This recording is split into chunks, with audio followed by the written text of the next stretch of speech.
routine drive on a sunny afternoon takes a sudden, terrifying twist when an ambitious young woman is pulled over and accused of stealing her father's luxury car.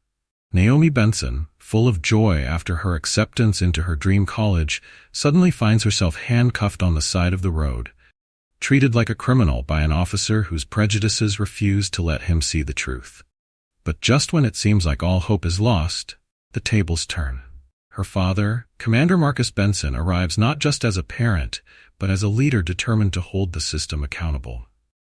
What follows is a clash of power, principles, and redemption that will leave you questioning how society treats those it's meant to protect. Before we dive into this gripping story of injustice, redemption, and hope, comment below where you're watching from today.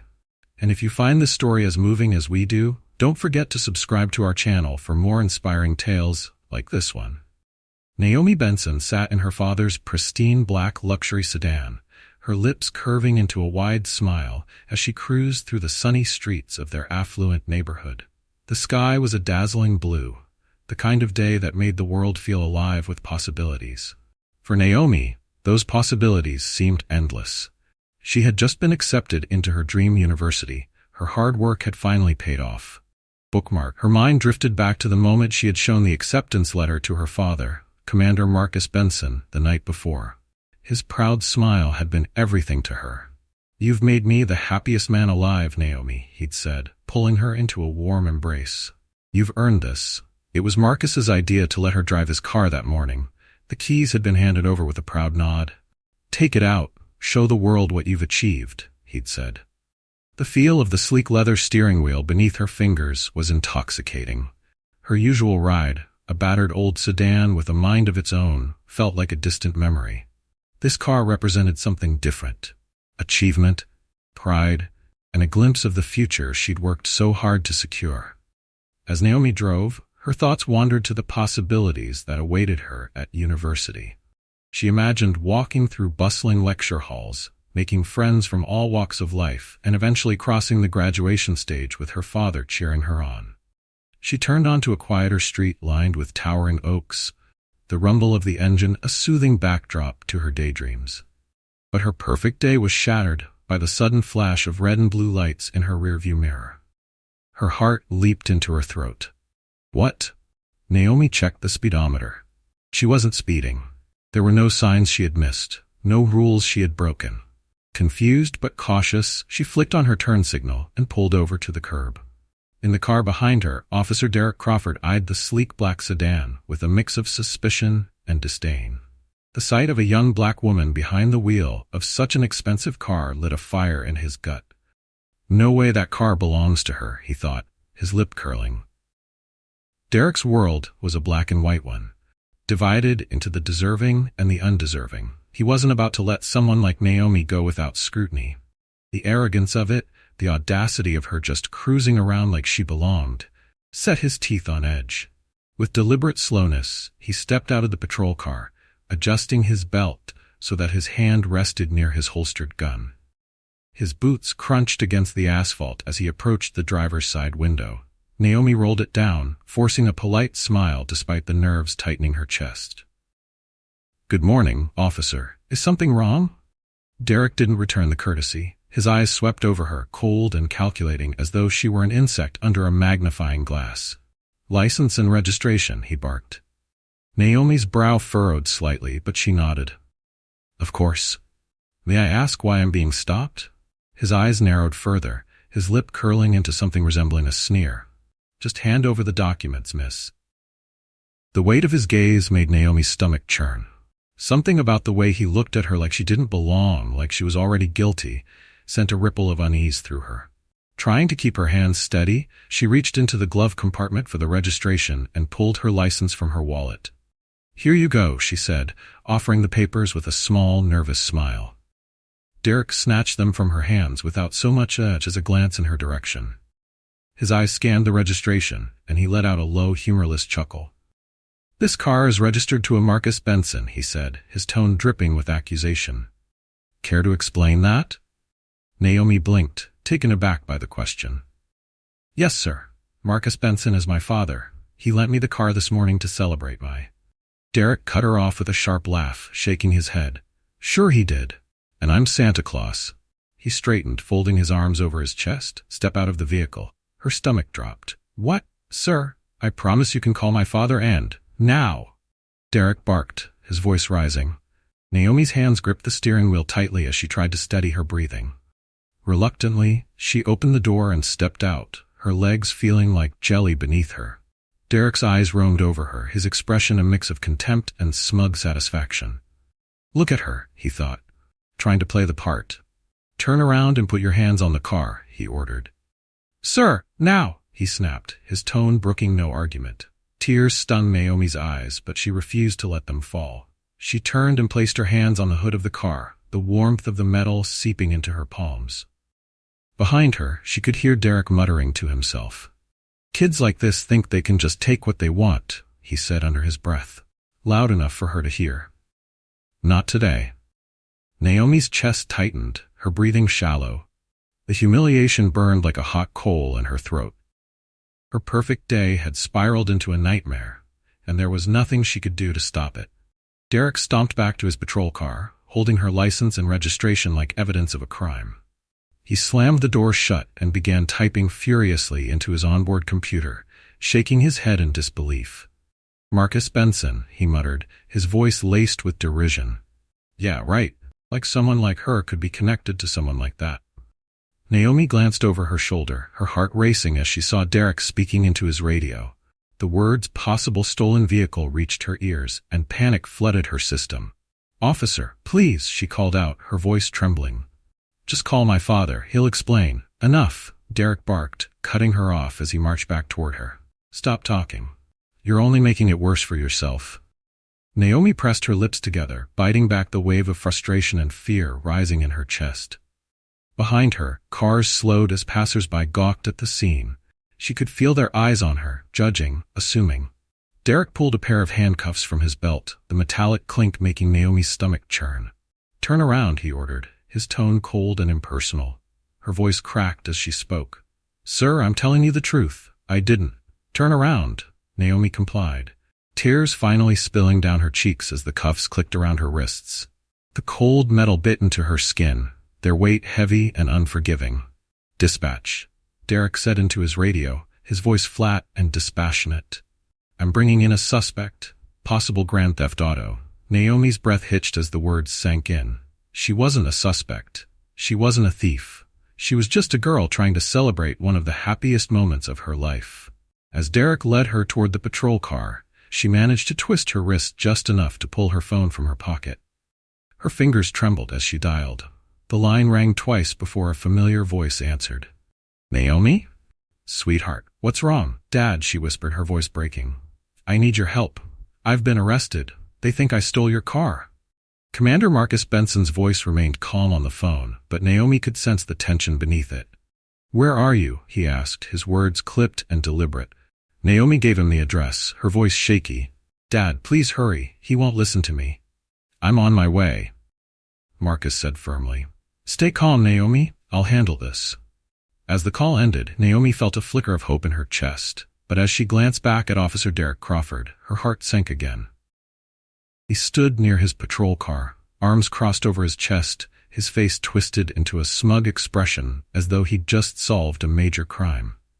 Should have thought twice before taking Daddy's car for a joyride, Derek said, loud enough for Naomi to hear. Naomi gritted her teeth, the humiliation stinging more than the tightness of the handcuffs around her wrists. She wanted to scream, to fight back, but every attempt to explain herself had been met with cold indifference or outright dismissal. A tow truck arrived moments later, its loud engine breaking the heavy silence. The driver, a burly man in an oil-stained uniform, stepped out and glanced at Naomi before turning to Derek. This the car? The driver asked, jerking his thumb toward the luxury sedan. Yep, Derek replied with a smug nod. It's being impounded as evidence. Possible stolen vehicle. Naomi's eyes widened. No, she shouted, her composure finally cracking. You can't take that car. It belongs to my father. Please, just call him. Derek ignored her, waving the tow truck driver toward the car. Hook it up. I'll handle the paperwork. Naomi's breathing quickened, her chest heaving with a mixture of anger and panic. The car wasn't just a vehicle to her, it was a symbol of her father's pride, of everything she'd achieved. Watching it be taken away felt like watching a piece of herself be ripped apart. The sound of the tow truck's winch engaging was like a punch to the gut. Naomi closed her eyes, trying to steady herself, but the weight of the situation was suffocating. And then, in the distance, she heard the low growl of an approaching engine.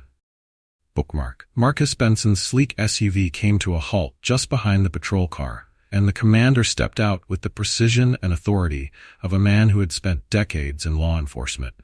His tailored uniform was immaculate, his polished shoes gleaming under the sunlight. He scanned the scene quickly, his sharp eyes taking in every detail. His daughter, handcuffed and distraught, the tow truck lifting his car, and the officer radiating arrogance. "Dad?" Naomi called out, her voice cracking with relief. Marcus strode toward her, his expression a mask of calm fury. He knelt beside her, his large, steady hands checking her wrists where the cuffs had bitten into her skin. "Are you hurt?" he asked, his voice low and controlled. Naomi shook her head, though tears streamed down her face. "I'm fine, but he won't listen to me. He thinks I stole the car." Marcus's jaw tightened, but his tone remained calm. "It's okay. I'm here now." Standing to his full height, Marcus turned to Derek, his presence commanding enough to make even the tow truck driver hesitate. "Officer," he said, his deep voice carrying an unmistakable authority. "I'm Commander Marcus Benson. That car you're impounding belongs to me, and the young woman you've handcuffed is my daughter." Derek's smirk faltered. "Commander?" he repeated, his voice tinged with disbelief. His gaze darted between Marcus and Naomi, the pieces of the puzzle slowly falling into place. Marcus folded his arms across his chest, his dark eyes boring into Derek. "Yes, Commander, and I'd like an explanation as to why my daughter is standing here in handcuffs, accused of stealing my car." For a moment, Derek was silent, his confidence visibly crumbling under Marcus's steady glare. "Sir, I didn't know," he stammered, his earlier bravado replaced by nervous energy. "You didn't know?" Marcus echoed, his tone dangerously even. "Did you ask her? Did you verify her story? Or did you make an assumption based on her appearance?" Derek flushed, his face turning a deep shade of red. "Sir, she didn't look like someone who—" "Didn't look like someone who what, officer?" Marcus interrupted, his voice rising slightly. Derek's mouth opened and closed, but no words came out. "That's what I thought," Marcus said coldly. He stepped closer, his presence towering over the now flustered officer. "You saw a young black woman in a luxury car and decided she didn't belong. Instead of listening to her, you humiliated her. You handcuffed her. You called for a tow truck, all without even picking up the phone to verify her story." "I was following protocol," Derek blurted out, though his voice wavered. "Protocol?" Marcus repeated, his voice dripping with disbelief. "Tell me, Officer Crawford, does protocol require you to assume guilt before innocence? To treat a law-abiding citizen like a criminal without evidence?" Derek looked down, avoiding Marcus's piercing gaze. The tow truck driver, sensing the tension, hesitated. Should I?" "No," Marcus said sharply, his tone leaving no room for argument. "You can unhook that car and leave." The driver glanced at Derek, who gave a reluctant nod before moving to release the car. Marcus turned back to Derek, his voice low but firm. "Unlock the handcuffs. Now." Derek fumbled with his keys, his hands trembling slightly as he approached Naomi. She stood tall, her eyes burning with quiet defiance, despite the tears on her cheeks. As the cuffs clicked open, Naomi rubbed her wrists, relief washing over her. Marcus stepped between her and Derek, shielding her from the officer's gaze. "Naomi, go sit in my car," Marcus said gently, his voice softening as he addressed his daughter. Naomi hesitated, glancing back at Derek before nodding and walking toward her father's SUV. Marcus waited until she was safely inside before turning back to Derek. "You've made a serious mistake today," he said, his voice sharp as a blade. "Not just as a police officer, but as a human being. You failed to uphold the very principles you were sworn to protect." Derek swallowed hard, his earlier arrogance reduced to ashes. I didn't mean," Marcus raised a hand, silencing him. "Intent doesn't matter here. Your actions do. And your actions were rooted in prejudice. You've humiliated my daughter, disrespected my family, and tarnished the trust our community places in law enforcement." Other officers had begun to gather, their eyes darting between Marcus and Derek. The weight of Marcus's words hung heavy in the air, a palpable tension that made even the onlookers uncomfortable. "I'll be filing a formal complaint," Marcus continued, his tone deadly serious, "and I'll make sure this incident is reviewed thoroughly. You don't get to walk away from this without accountability." Derek nodded weakly, his face pale. "Yes, sir," he mumbled, his voice barely audible. Marcus's gaze lingered on him for a moment longer before he turned on his heel and walked back to his car. Sliding into the driver's seat beside Naomi, he placed a reassuring hand on her shoulder. "It's over," he said softly. "You're safe now." Naomi nodded, her eyes still glistening with tears. "Thank you, Dad," she whispered. As they pulled away, the weight of the ordeal lingered in the air. But for Marcus, it wasn't over. Not yet. He knew this was just the beginning of a much larger battle, one that would require confronting the systemic issues that allowed such prejudice to fester. The next morning, Officer Derek Crawford sat at his desk in the precinct, staring blankly at his computer screen. The humiliation from the previous day still burned in his chest, but what consumed him now was a growing sense of dread.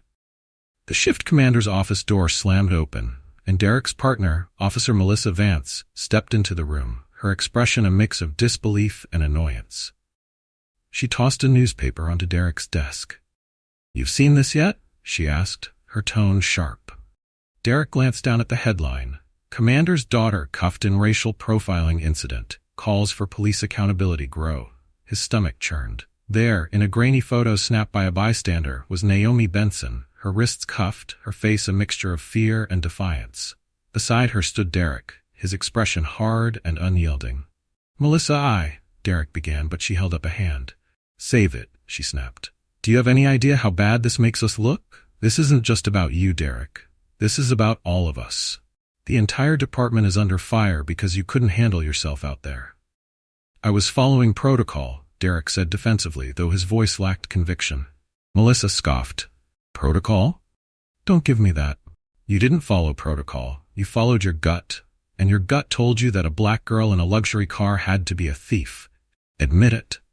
Derek flinched at her words, but he didn't respond. Before the conversation could continue, the precinct doors swung open, and a figure strode in with a commanding presence. Commander Marcus Benson. His crisp uniform was as sharp as his gaze, which swept across the room, silencing every conversation in its wake. Derek froze, his pulse hammering in his ears. He watched as Marcus exchanged a few words with the shift commander, then turned and walked directly toward him. "Officer Crawford," Marcus said, his tone measured but icy. "I need a word." Derek's throat felt dry. "Yes, sir," he muttered, standing and following Marcus into an empty conference room. The door shut behind them with a quiet click, but the room felt as though it had been sealed off from the world. Marcus didn't sit. Instead, he remained standing, his imposing frame looming over Derek. "Sit," Marcus said simply, and Derek obeyed, sinking into a chair like a scolded child. Marcus paced slowly, his hands clasped behind his back. "Do you know what the hardest part of my job is, Officer Crawford?" he began, his voice low and deliberate. Derek shook his head, unable to find his voice. "It's not catching criminals," Marcus continued. "It's not dealing with budgets or politics. It's making sure my officers, the people sworn to serve and protect, actually live up to that oath." He stopped, turning to face Derek. "Yesterday, you failed that oath, spectacularly." Derek's jaw tightened. "Sir, with all due respect, I didn't know she was your daughter. If I had..." Marcus's eyes narrowed, his voice cutting him off like a blade. "If you had known she was my daughter, what? You'd have treated her differently?" "That's not the defense you think it is, Crawford. In fact, it makes your actions even worse." Derek looked down at his hands, which were clenched tightly on the table. "You assumed Naomi didn't belong," Marcus said, his tone firm but laced with an undercurrent of disappointment. "You humiliated her, handcuffed her, and called for a tow truck, all because you couldn't see past your own biases." "Sir, I thought I was doing my job," Derek said weakly. Marcus shook his head. "No, what you were doing was projecting your prejudices onto an innocent young woman. That's not doing your job, that's failing it, and now the entire department is under scrutiny because of your actions." Derek swallowed hard, the weight of Marcus's words pressing down on him like a physical burden. Marcus leaned forward, his hands resting on the table. "You have two choices, Crawford," he said, his voice low but intense. "You can dig in your heels, defend your actions, and become a poster boy for everything that's wrong with policing today. Or you can take a long, hard look at yourself, admit you were wrong, and start making things right." Derek met Marcus's gaze, its intensity making him feel small. He wanted to argue, to push back, but deep down, he knew Marcus was right. I don't know where to start," Derek admitted, his voice barely above a whisper. Marcus straightened, his expression softening slightly. "Then let me help you. Our department is implementing mandatory bias training starting next week. You'll be the first to sign up." Derek nodded slowly, though the idea of confronting his own biases made his stomach twist. "And you'll issue a formal apology," Marcus added. "To my daughter." "Publicly." Derek's eyes widened. "Publicly?" "Yes," Marcus said firmly. "The community needs to see that we're taking this seriously. That includes you owning up to your mistakes." Derek hesitated, thinking of standing in front of a room full of people and admitting his faults, which made his chest tighten. But the weight of Marcus's gaze left no room for argument. "Understood," Derek said finally, his voice subdued. Marcus nodded, a flicker of satisfaction crossing his face. "Good. Now, get back to work. And Crawford," Derek looked up. "Don't make me regret giving you this chance," Marcus said, his tone a warning. Bookmark, go back. As Derek returned to his desk, the weight of the upcoming apology hung over him like a storm cloud. He could already imagine the whispers and the judgmental stares from his colleagues, but beneath the anxiety, there was something else, a small, tentative spark of determination. He didn't want to be the man Marcus had described. He didn't want to be the officer who failed to protect and serve. In the days that followed, Derek threw himself into the department's new training program. The sessions were uncomfortable, forcing him to confront the biases he'd carried for years without even realizing it. "We all have biases," the instructor said during the first session, her tone gentle but firm. "The key is recognizing them and working to overcome them. That starts with listening, really listening to the people you serve." Derek found himself thinking of Naomi's voice, the quiet desperation in her words as she tried to explain herself. "I didn't listen," he thought. "Not once." The realization hit him like a punch to the gut. At night, Derek couldn't escape the image of Naomi's face, her tears, her trembling hands, the way she'd stood tall despite the humiliation he'd inflicted on her. "I need to make this right," he thought. The day of the public apology arrived quickly. The community center was packed, and every seat was filled with residents who had come to hear from the department and from Derek. At the front of the room sat Marcus and Naomi, her expression calm but unreadable. Derek stood at the podium, his palms sweating as he gripped the edges. The room buzzed with anticipation, the weight of the crowd's expectations pressing down on him. "I made a mistake," he began, his voice cracking slightly. A big one. The room fell silent, all eyes on him. "I let my biases cloud my judgment," Derek continued. "I failed to listen, and in doing so I hurt someone who didn't deserve it. Naomi Benson," he turned to face her, his eyes filled with remorse. "I'm sorry. Truly." Naomi met his gaze, her expression softening slightly. "I've started a journey to do better," Derek said, addressing the crowd. "It's not an easy road, but it's one I'm committed to. Not just for Naomi, but for everyone in this community." The room erupted into a mix of applause and murmurs. Derek stepped back, his heart pounding, but for the first time in days, he felt a glimmer of hope. Naomi approached the podium, her steps deliberate. She stood beside Derek, her voice steady as she spoke. "Apologies are a start, but change is what really matters. I hope this is the beginning of something better for all of us." The crowd applauded again, their energy shifting from skepticism to cautious optimism. As the applause in the community center settled, Naomi stepped down from the podium, her heart pounding. Standing beside Officer Derek Crawford as he publicly apologized had been a surreal moment, but it felt like a step in the right direction. Her father, Commander Marcus Benson, met her halfway with a steadying hand on her shoulder. "You did great, Naomi," he said softly. Naomi glanced at him, her lips pressing into a faint smile. "I hope it's enough to make a difference, Dad." Marcus nodded, his expression thoughtful. "It's a start. But change doesn't happen overnight. It takes persistence, and we've got a long way to go." The audience began to disperse, their murmured conversations filling the air. Some approached Naomi, offering words of encouragement and support. Others stopped to speak with Marcus, discussing the need for further reforms. A few skeptics lingered at the back of the room, their crossed arms and skeptical expressions a reminder of how difficult the road ahead would be. News of the incident and Derek's public apology had spread quickly. Social media platforms buzzed with posts, hashtags, and debates. Video clips of Naomi's handcuffing and her poised response at the community center circulated widely, drawing both outrage and admiration. "She's so strong for standing up like that," one commenter wrote. "This is exactly what's wrong with policing in America," another added. However, not all the responses were positive. "Why is everyone making this a race thing?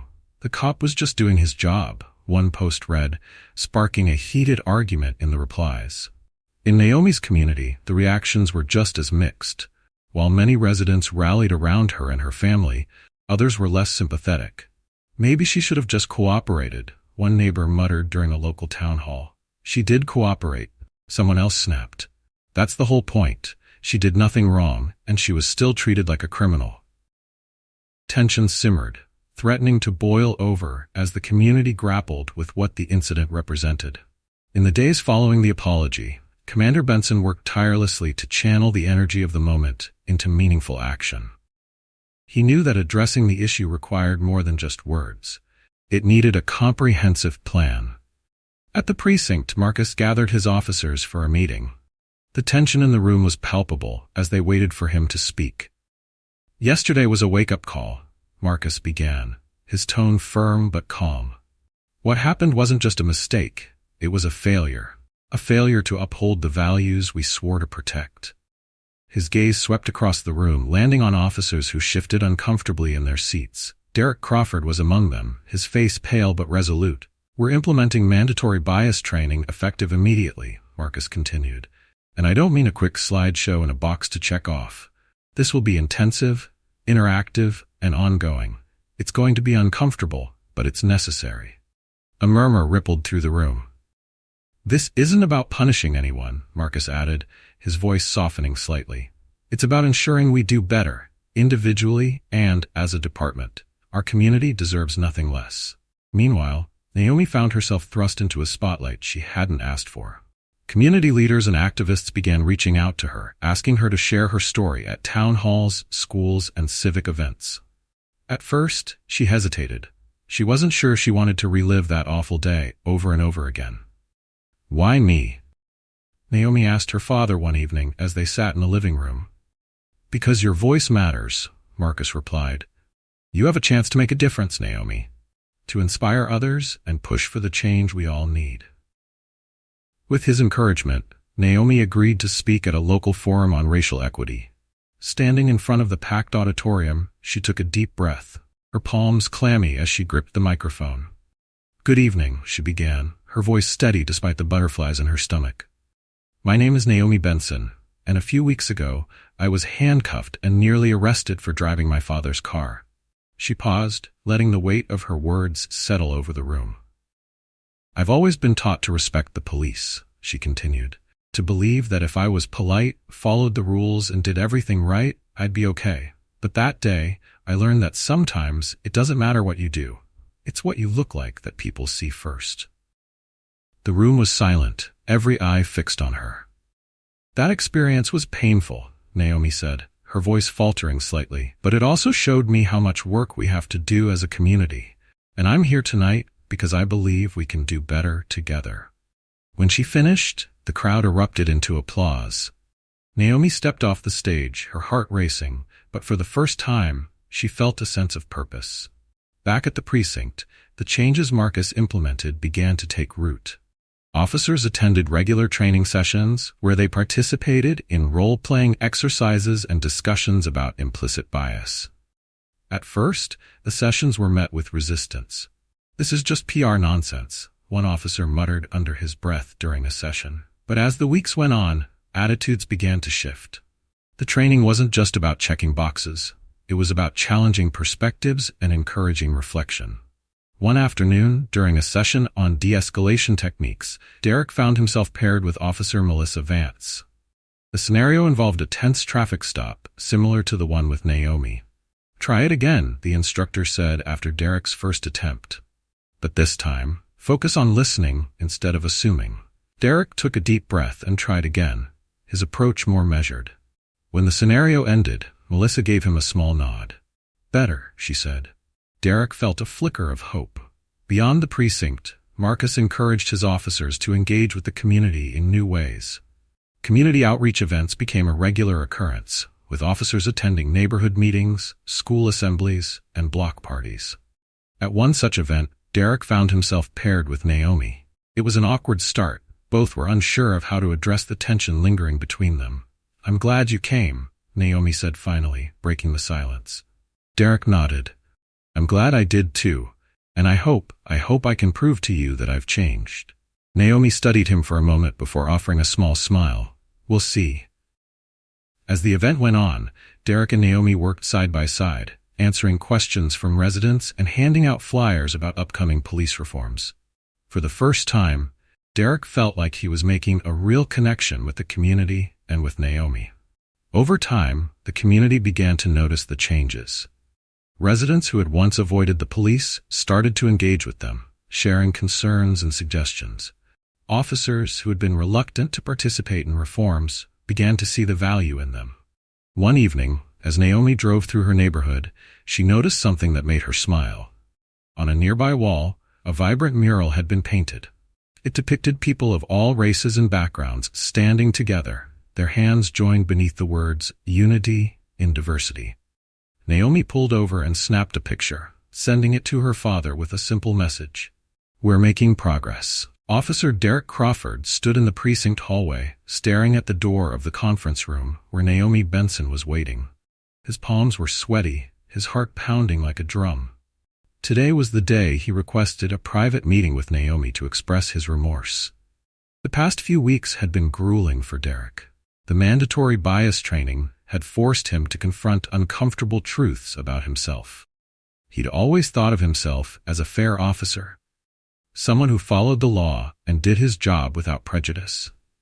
But Naomi's words during the community forum replayed in his mind on an endless loop. "It's what you look like that people see first." Taking a deep breath, Derek knocked on the door. "Come in," a familiar voice called. Derek opened the door to find Naomi seated at the table, her father, Commander Marcus Benson, beside her. Marcus's stern yet measured gaze met Derek's, a silent reminder of the stakes of this conversation. Naomi, on the other hand, appeared calm but guarded, her hands folded neatly in her lap. "Officer Crawford," Marcus said, motioning toward a chair. "Have a seat." Derek nodded and sat down, his uniform suddenly feeling too tight. He cleared his throat, trying to steady his voice. "Thank you for agreeing to meet with me," he began. Naomi didn't say anything, but she nodded slightly, her expression unreadable. "I owe you an apology." Derek continued, his voice wavering. "What I did to you that day was wrong. I didn't listen to you. I made assumptions based on nothing but my own biases, and because of that, I caused you pain and humiliation. For that, I'm deeply sorry." Naomi studied him, her dark eyes searching his face. "Do you understand why it hurt so much?" she asked quietly. Derek hesitated, her question cutting through his prepared remarks. "I think I'm starting to," he admitted. "I've spent a lot of time reflecting on what happened and trying to understand the impact of my actions. Hearing you speak at the forum, it opened my eyes in ways I didn't expect." Naomi leaned forward slightly, her tone firm but not unkind. "What did you see?" Derek took a deep breath, his hands clasped tightly on the table. "I saw how my actions weren't just about you, but about what they represent. The way I treated you wasn't an isolated incident. It's part of a much bigger problem, and I contributed to that problem." Marcus nodded subtly, a flicker of approval in his expression. "I can't undo what happened," Derek continued, his voice steadying. "But I want to make it right, not just with you, but with the community. I want to be better, to do better." Naomi tilted her head slightly, her expression softening. "What steps are you taking?" "I've been attending the training sessions," Derek said, his tone earnest. "And not just showing up, I'm really engaging. I've also started volunteering for community events, trying to rebuild trust. And I've been talking to other officers about what I've learned, encouraging them to reflect on their own biases." Naomi glanced at her father, who gave her a slight nod. She turned back to Derek, her lips pressing into a thin line. "It sounds like you're trying," she said after a moment. "That's good. But actions speak louder than words. Time will tell if you're serious." Derek nodded, accepting her words without defensiveness. "I understand, and I don't expect forgiveness overnight, but I'm committed to proving myself to you and to everyone else." Naomi's gaze softened further. "I can respect that," she said simply. As the meeting ended, Derek felt a mixture of relief and resolve. While he knew he still had a long way to go, he also felt a sense of clarity about the path ahead. That clarity was put to the test during a routine patrol a week later. Derek and his partner, Officer Melissa Vance, were called to respond to a report of a suspicious vehicle parked near a playground. When they arrived, they found a young man sitting in an older car, scrolling through his phone. He was black, dressed in casual clothes, and looked no older than 20. Melissa glanced at Derek, silently deferring to him. In the past, Derek might have approached the situation with a hardened demeanor, immediately assuming the worst, but now he took a different approach. He stepped out of the patrol car and approached the young man with a calm, non-threatening posture. "Good afternoon," Derek said, offering a small smile. "We got a call about a parked car here. Everything okay?" The young man looked up, startled but not hostile. "Oh, yeah," he said quickly. "I'm just waiting for my sister. She's finishing up her soccer practice over there." He pointed toward the nearby field where kids were running drills. Derek nodded, glancing toward the field. "Got it. Thanks for letting us know." The young man hesitated, clearly surprised by Derek's easygoing tone. Yeah. No problem." Derek stepped back toward the patrol car, motioning to Melissa that everything was fine. As they drove away, Melissa glanced at him. "You handled that well," she said. Derek didn't respond immediately. Instead, he looked out the window, thinking about how differently that interaction could have gone just a month ago. "I'm trying," he said finally. While Derek worked to rebuild trust within the community, Naomi found herself navigating her own journey of healing. She continued to speak at forums and community events, sharing her story and advocating for change. At one event, a high school student approached her after her speech, her eyes wide with admiration. "Thank you for speaking up," the girl said shyly. "I've always been scared to talk about things like this, but hearing you, it makes me feel braver." Naomi smiled, her heart swelling with a mix of pride and responsibility. "Your voice matters," she said gently. "Don't ever be afraid to use it." Months later, Naomi and Derek crossed paths again at a community outreach event. It was a warm summer evening, and families had gathered at the local park for a barbecue hosted by the police department. Naomi was helping organize a booth promoting educational resources when Derek approached her. "Naomi," he said, his voice tentative. She turned to face him, her expression curious but not unfriendly. "I just wanted to thank you," Derek said, his tone earnest, "for giving me a chance to make things right. I know I still have a lot to prove, but your strength has been inspiring." Naomi studied him for a moment before offering a small smile. "Thank you for saying that. I hope you'll keep pushing yourself to grow." "I will," Derek promised. As the evening went on, Naomi watched Derek interact with the community.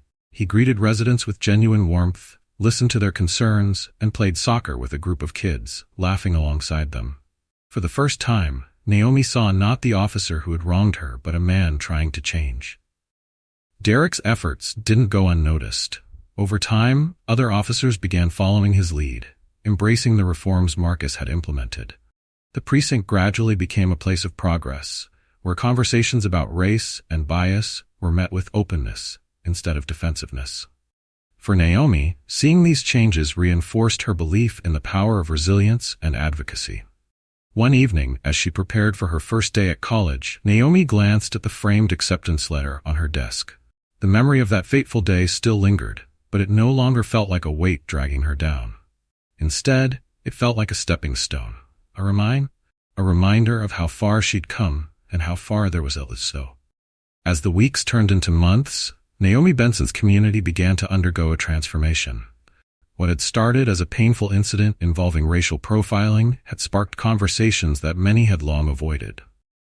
At first, the dialogue was difficult. tense town hall meetings, fiery social media debates, and heated exchanges in coffee shops. But slowly, the barriers began to break down. Naomi watched these changes with cautious optimism. Though she had been at the center of the storm, she knew the true test was whether the momentum for change would endure. Her father, Commander Marcus Benson, had been instrumental in keeping that momentum alive. His leadership style, firm yet compassionate, had earned him the respect of both his officers and the community.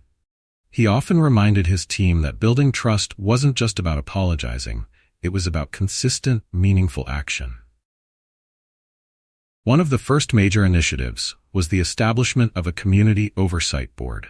The board included residents from diverse backgrounds, local business owners, and even high school students. Naomi, with her growing confidence as a public speaker, was invited to join. At the board's first meeting, Naomi sat among a mix of familiar and unfamiliar faces. There was Miss Evelyn Carter, the elderly woman who ran the local library, Mr. Javier Ortiz, a small business owner who had lived in the neighborhood for decades, and Malik Johnson, a junior at Naomi's old high school, whose sharp wit made him a natural choice for the group. Marcus opened the meeting with a clear message. "This board isn't about finger-pointing or assigning blame," he said, his voice calm but firm. "It's about creating solutions. Together, we'll ensure that our police department reflects the values of this community." Naomi glanced around the room as the other members nodded. She felt a spark of hope. This was the kind of collaboration she had always dreamed of seeing. The discussions were raw and honest. Residents shared their frustrations and fears, while officers like Derek Crawford provided insight into the challenges they faced on the job. At first, there were moments of tension, old wounds reopened by hard truths, but over time, those moments gave way to mutual understanding. Derek Crawford's journey of redemption continued to evolve. His public apology and subsequent involvement in community outreach had earned him a mix of respect and skepticism. Some residents still regarded him with suspicion, while others acknowledged his efforts to change. Derek, however, was undeterred. He threw himself into every opportunity to engage with the community. He volunteered for after-school programs, attended diversity workshops, and became a regular at neighborhood events. One such event was a cultural festival organized by the Oversight Board. The festival featured food, music, and art from the many cultures represented in the community. Derek found himself stationed at a booth, handing out information about police reforms. A young boy approached the booth, eyeing Derek's uniform warily. "Are you one of the good cops?" the boy asked bluntly. Derek crouched down to the boy's level, offering a small smile. "I'm trying to be," he said honestly. The boy studied him for a moment before nodding. "Okay," he said simply before darting off to join his friends. The exchange, though brief, stuck with Derek. It reminded him that trust wasn't something he could demand. It was something he had to earn, one interaction at a time. As Derek worked to rebuild trust, Naomi's voice became a beacon of hope and accountability. Invitations to speak at events poured in, and she used each opportunity to advocate for systemic change. One afternoon, Naomi stood on the steps of City Hall, addressing a crowd gathered for a rally on police reform. The energy was electric, the air filled with the hum of voices and the rustle of handmade signs. "When I was handcuffed that day," Naomi began, her voice strong, "I felt powerless. But standing here today, I feel something else. Hope." The crowd erupted in cheers, and Naomi took a moment to gather her thoughts before continuing. "Hope, because I've seen what happens when a community comes together," she said. "Hope because I've seen officers like Derek Crawford take accountability and commit to change. And hope because I know that together we can create a world where no one has to feel the way I did that day." Her words resonated deeply, sparking a standing ovation. Among the crowd, Marcus watched with pride, his arms crossed over his chest. Naomi had found her voice, and it was changing the world around her. While Naomi's speeches inspired many, Marcus knew that true change required more than just words. He worked tirelessly to bridge the divide between his officers and the community, organizing forums where residents could share their concerns directly with the police. At one such forum, a middle-aged woman named Linda spoke up. "I've lived in this neighborhood for 20 years, she said, her voice trembling with emotion. "And I've always told my kids to avoid the police. How do I teach them to trust you now? Derek, who was present at the forum, stood up to respond. That's a fair question, Miss Linda, he said, and I don't have a perfect answer, but I can tell you that we're working hard to change, and I'll personally do everything I can to show your kids and everyone else in this community that we're here to protect, not to harm. Linda nodded slowly, her expression softening. I'll hold you to that, Officer Crawford, she said. Over time, small but meaningful changes began to take root.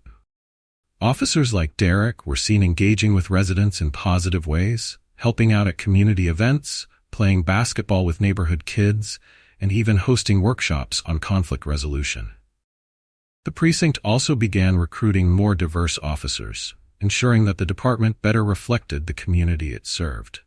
One day, as Naomi drove through her neighborhood, she noticed a group of officers chatting amicably with residents outside a community center. The sight made her smile. This is what progress looks like, she thought. Her father's reforms were working, but more importantly, the community was working together to ensure those reforms lasted. Months after the incident that had brought Naomi and Derek's paths together, the community hosted a unity celebration at the local park. The event was a testament to the progress that had been made. A vibrant gathering filled with laughter, music, and food. Naomi arrived with her father, both of them beaming as they greeted familiar faces. As the sun dipped below the horizon, casting a warm glow over the festivities, Naomi was asked to speak. She took the microphone, her heart full as she looked out over the crowd. This journey hasn't been easy, she began. But standing here tonight, I'm reminded of what we can accomplish when we work together. Her gaze swept over the crowd, landing briefly on Derek, who stood near the back, nodding in agreement. We still have a long way to go, Naomi continued. But I believe in this community. I believe in our ability to learn, to grow, and to create a future where everyone feels safe and valued. The crowd erupted into cheers and applause, their voices ringing out in unity. As the celebration wound down, Naomi and Marcus stood together, watching the crowd disperse. You've done so much, Naomi, Marcus said, his voice filled with pride. Naomi smiled, leaning into his side. We've done it together, Dad, but there's still more to do. Marcus nodded, his expression thoughtful. There always is, but tonight we can be proud of how far we've come. Naomi looked out over the park, the sound of laughter and music lingering in the air. For the first time in months, she felt a deep sense of peace. Change was never easy, but it was possible, and this community, her community, was proof of that. Months after the Unity celebration, life in Naomi Benson's community had settled into a steady rhythm. The incident that had thrust her into the spotlight was no longer a fresh wound, but its impact continued to ripple through her life and the lives of those around her. For Naomi, the experience had shaped her in ways she never expected. At 18, she had planned to spend her final summer before college relaxing, hanging out with friends, and preparing for her future. Instead, she became a symbol of resilience and a voice for change. Bookmark back. The day Naomi moved into her dorm room was bittersweet. Her father, Commander Marcus Benson, helped her carry the last of her boxes into the small but cozy space. Looks like you're all set, Marcus said, glancing around with a satisfied nod. Naomi smiled, though her heart felt heavy. I'll miss you, Dad. Marcus pulled her into a hug, holding her tightly. You're going to do amazing things here, Naomi. And I'll only be a phone call away. As she settled into college life, Naomi quickly realized how much the summer's events had changed her perspective. In her sociology class, she found herself drawing from her personal experiences during discussions about systemic injustice. In her writing seminar, she crafted essays about the importance of community accountability. Her professors took notice. One, a seasoned activist and scholar, approached Naomi after class one day. Your insights are powerful, the professor said. Have you ever thought about pursuing advocacy work on a larger scale? Naomi hesitated. Advocacy wasn't something she had planned for. It was something that had been thrust upon her. But as she considered the question, she realized how much the work had come to mean to her. I think I'd like that, she said finally, her voice steady. Back in the precinct, Officer Derek Crawford was continuing his own journey. While the community had begun to accept his efforts to change, he still faced lingering doubts, both from others and within himself. One afternoon, he was called to respond to a domestic disturbance. When he arrived, he found a chaotic scene. A woman sobbing on the front porch, a man shouting from inside the house, and two small children clutching each other in the yard. Derek's partner, Melissa Vance, started to approach the house, but Derek held up a hand. "Wait," he said. Melissa raised an eyebrow. "You sure?" Derek nodded. "Let me try something first." He crouched down to the children's level, softening his tone. "Hey there," he said gently. "Are you okay?" The older child, a girl no older than 8, looked at him warily but nodded. "Mommy and Daddy are fighting," she said quietly. Derek's heart ached at the fear in her voice. "I'm here to help," he said, "but I need you to stay safe. Can you sit over there for me while I talk to your mom?" The children hesitated, then moved to a safer spot as Derek approached the woman on the porch. "Ma'am," he said, his tone calm but firm, "can you tell me what's going on?" The woman wiped her tears, her words tumbling out in a rush. "He's angry. He lost his job and he's been drinking. He just snapped." Derek nodded, listening carefully. He didn't interrupt or jump to conclusions. Instead, he took the time to understand the situation, eventually de-escalating the conflict without needing to resort to force. As they drove back to the station, Melissa glanced at him. "You've changed," she said simply. Derek let out a small laugh. "I hope so," he replied. Months later, Naomi returned home for winter break. She and her father were out running errands when they stopped at a local coffee shop. As they waited in line, Naomi noticed a familiar figure at one of the tables. Derek Crawford, sitting alone with a cup of coffee and a small stack of papers. Naomi hesitated, unsure if she should approach him. But before she could decide, Derek looked up and noticed her. His eyes widened slightly, and he stood, his expression a mix of surprise and nervousness. "Naomi," he said, his tone tentative. "Officer Crawford," she replied, her voice neutral. Marcus, sensing the tension, placed a reassuring hand on his daughter's shoulder. "Why don't we sit down?" he suggested. Naomi hesitated, then nodded. The three of them took a seat, the air between them heavy with unspoken words. Derek cleared his throat. "I didn't expect to see you here," he said. Naomi raised an eyebrow. "It's a small town." Derek chuckled awkwardly, then sobered. "I've been meaning to tell you thank you for giving me a chance to prove myself."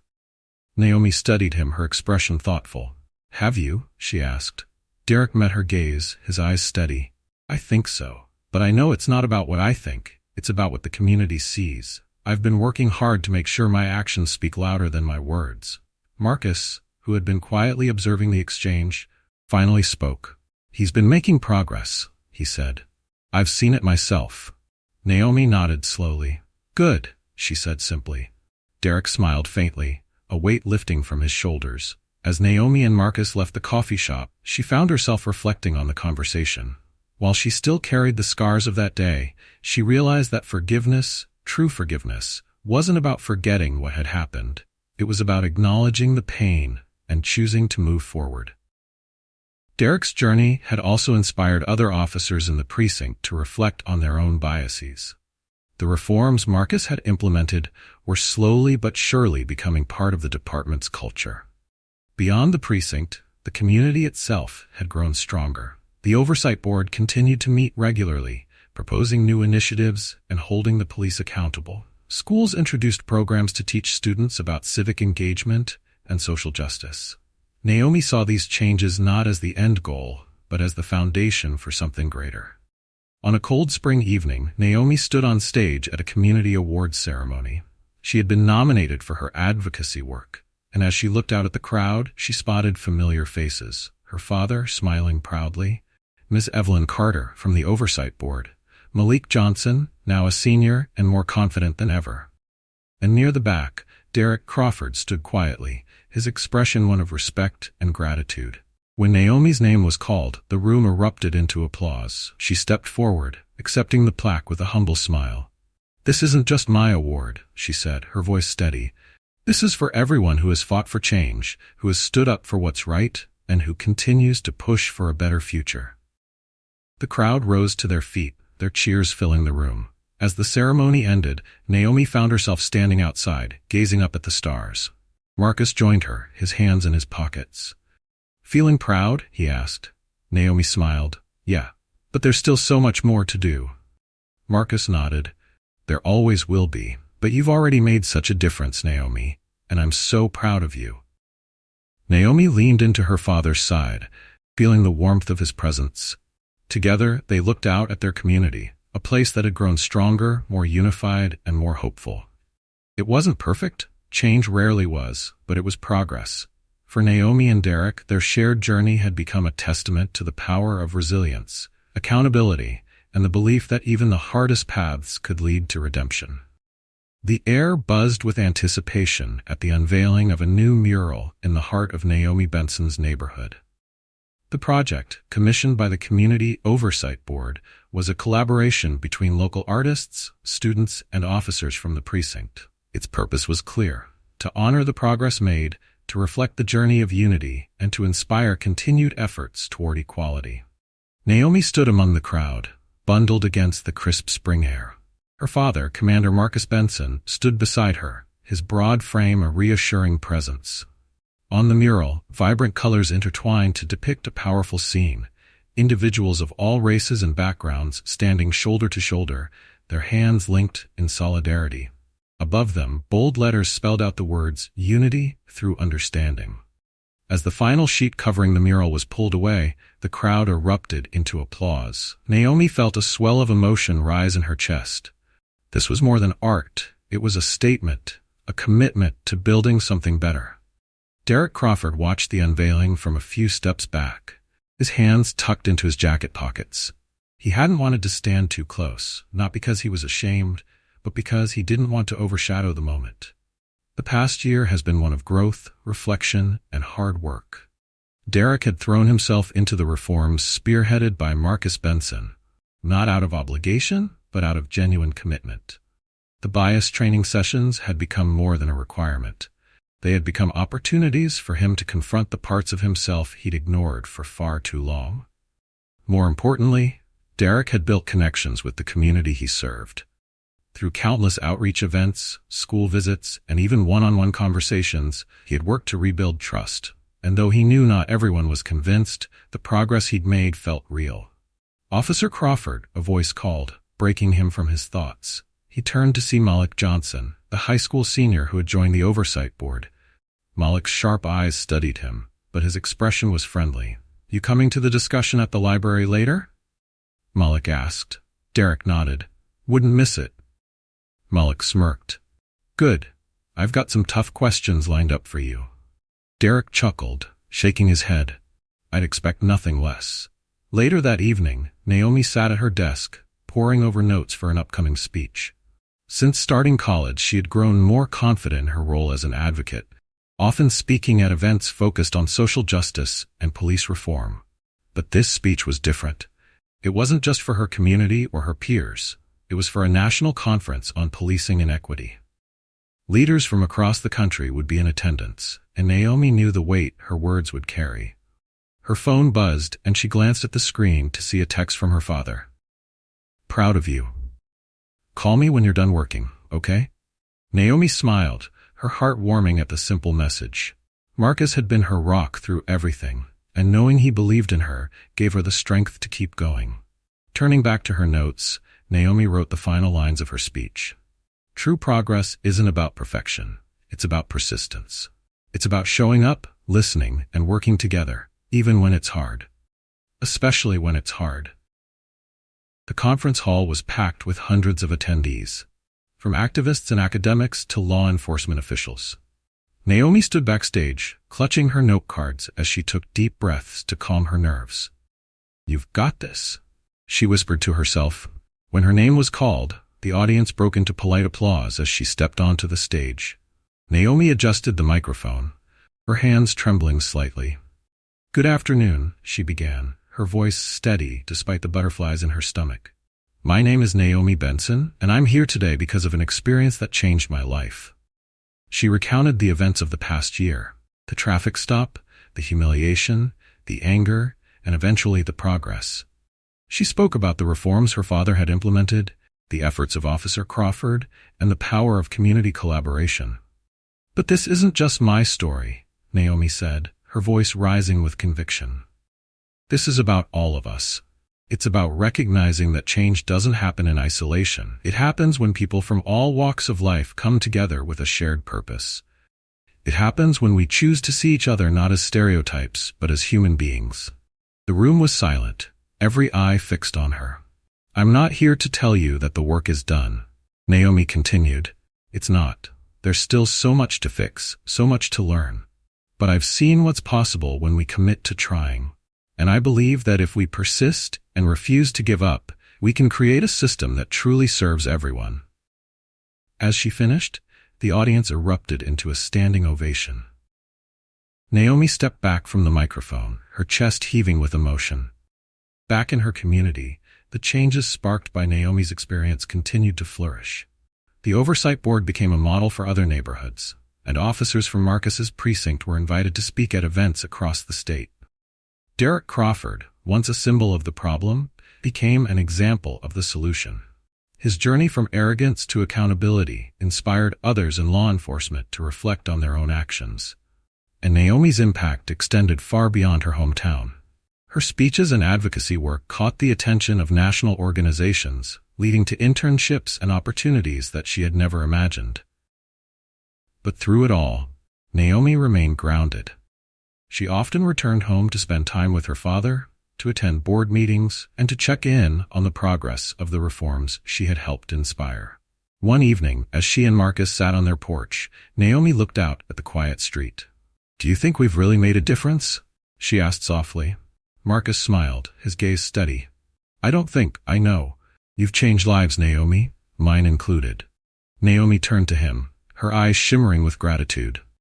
"I couldn't have done it without you, Dad." The mural in the neighborhood became a gathering place, a symbol of hope and progress. Residents often stopped to take photos, to reflect on how far they had come, and to remind themselves of the work that still needed to be done. At its base was a plaque that read, "Dedicated to all who believe in the power of unity, understanding, and change." Naomi visited the mural often, finding solace and inspiration in its vibrant colors. On one such visit, she noticed a small group of children gathered near the plaque, their voices filled with curiosity as they asked questions about its meaning. "It's about coming together," an older man explained to them. "No matter who you are or where you're from." Naomi smiled, her heart swelling with pride. As the years passed, Naomi's story continued to inspire others. She became a leader in the fight for equity and justice, her work touching countless lives. And though the journey was far from over, she faced it with the same resilience and determination that had carried her through that fateful day. For Derek, Marcus, and the entire community, the legacy they had built together was a testament to what was possible when people chose to confront their biases, listen, and grow. And for Naomi, it was proof that even the darkest moments could lead to light. This story is more than just a tale of redemption and resilience. It's a powerful reminder of how easily prejudice can blind us, and how vital it is to challenge our own biases. Naomi Benson's courage in the face of humiliation showed us the strength it takes to turn pain into purpose. Her father, Commander Marcus Benson, demonstrated the importance of leadership grounded in integrity and action. And Officer Derek Crawford's transformation revealed that change is always possible, even for those who have faltered, if they're willing to confront their mistakes and grow from them. At its core, this journey highlights the power of community. It wasn't just one person or one apology that made a difference. It was a collective effort. From the Oversight Board's work to the courage of residents speaking up to Naomi's decision to rise above anger and advocate for lasting change, this story is proof that unity and understanding can rebuild trust and create a better future. The lessons here extend far beyond one neighborhood. They challenge all of us to ask, are we listening? Are we learning? Are we willing to do the hard work of bridging divides and fostering a society where everyone feels safe and valued? If this story moves you, let us know. If you found it inspiring, leave a 1 in the comments below. If it deeply resonated with you, leave a 2. And don't hesitate to share your own stories of resilience, growth, or change. We'd love to hear how you've been inspired or how you've made a difference in your community. Don't forget to subscribe to our channel so you won't miss more uplifting and thought-provoking stories. And be sure to share your thoughts about this story in the comments section below. Let's keep the conversation going and continue inspiring each other to create a better world.